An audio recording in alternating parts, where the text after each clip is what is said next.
ഗാസയിലെ സമാധാന കരാർ നടപ്പിലാക്കാൻ പോകുമ്പോഴും ശക്തമായ ആക്രമണം നടത്തുകയാണ് യമനിലെ ഹൂത്തികൾ. 3 ഇസ്രയേലി നഗരങ്ങളിൽ ഒന്നിലധികം റോക്കറ്റുകളും ഡ്രോൺ ആക്രമണങ്ങളും നടത്തിയതായും ചെങ്കടലിൽ അമേരിക്കൻ വിമാനവാഹിനി കപ്പലായ USS ഹാരി എസ് ട്രൂമാനെതിരെ വീണ്ടും ആക്രമണം നടത്തിയതായും യമനിലെ ഹൂത്തികളുടെ സംഘം അറിയിച്ചിട്ടുണ്ട്. ഗാസയിലെ തങ്ങളുടെ സഹോദരങ്ങൾക്കെതിരെ അടുത്തിടെ ഇസ്രയേൽ നടത്തിയ കൂട്ടക്കൊലകൾക്ക് മറുപടിയായി 4 ക്രൂയിസ് മിസൈലുകൾ ഉപയോഗിച്ച് ഇസ്രയേൽ തെക്കൻ തുറമുഖ നഗരമായ ഏലത്തിലെ സുപ്രധാന ഇടങ്ങളിൽ തങ്ങൾ സൈനിക ഓപ്പറേഷൻ നടത്തിയതായി ഹൂത്തികൾ സ്ഥിരീകരിച്ചിട്ടുണ്ട്. ഈ ആക്രമണങ്ങൾ സ്ഥിരീകരിച്ചത് ഹൂത്തി സൈനിക വക്താവായ യഹ്യ സരിയ തന്നെയാണ്. ഇന്നലെ ഹൂത്തികൾ നടത്തുന്ന അൽമസീറ TVയിലൂടെയായിരുന്നു യാഹ്യ സരിയ ഈ പ്രസ്താവനകൾ നടത്തിയത്. ഇസ്രയേൽ നഗരങ്ങളായ ടെല്ലവീവ്, അഷ്കലോൺ എന്നിവിടങ്ങളും മറ്റ് സുപ്രധാന നഗരങ്ങളും ഹൂത്തികളുടെ സംഘം ലക്ഷ്യം വെച്ചതായും വടക്കൻ ചെങ്കടലിൽ US വിമാനവാഹിനി കപ്പലിനെതിരെ 7ാമത്തെ ആക്രമണം നടത്തിയതായും അദ്ദേഹം അവകാശപ്പെടുന്നു. തങ്ങൾ ഗാസയിലെ സ്ഥിതിഗതികൾ നിരീക്ഷിക്കുന്നത് തുടരുമെന്നും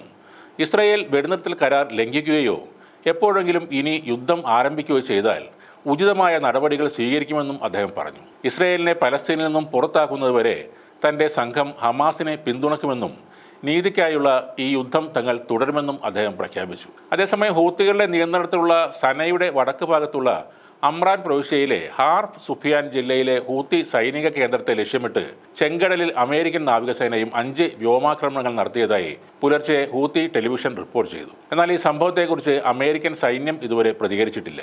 ഈ ആക്രമണത്തിന് പിന്നാലെയാണ് ഇസ്രയേൽ നഗരങ്ങൾക്കും അമേരിക്കൻ വിമാനവാഹിനി കപ്പലിന് നേരെ ഹൂത്തികളുടെ വക ആക്രമണം ഉണ്ടായത്. ഇപ്പോൾ ഗാസയിലെ വെടിനിർത്തൽ കരാറിന് പൂർണ്ണ ഇസ്രയേൽ ക്യാബിനറ്റിന്റെ അംഗീകാരം ലഭിച്ചിട്ടുണ്ട്.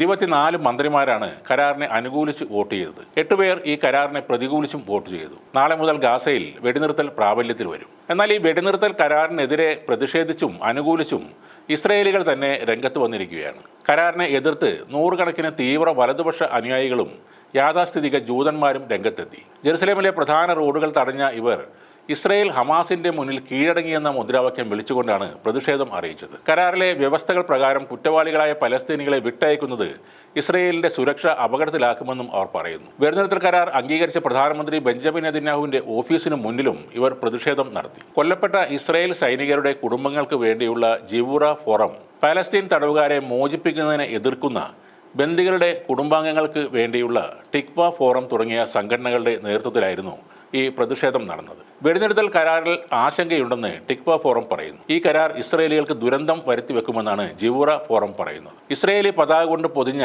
ഡസൻ കണക്കിന് പ്രതീകാത്മക ശവപ്പെട്ടികളുമായി ഈ പ്രതിഷേധക്കാർ പാർലമെന്റിലേക്ക് ഒരു മാർച്ച് നടത്തുകയും ചെയ്തിട്ടുണ്ട്.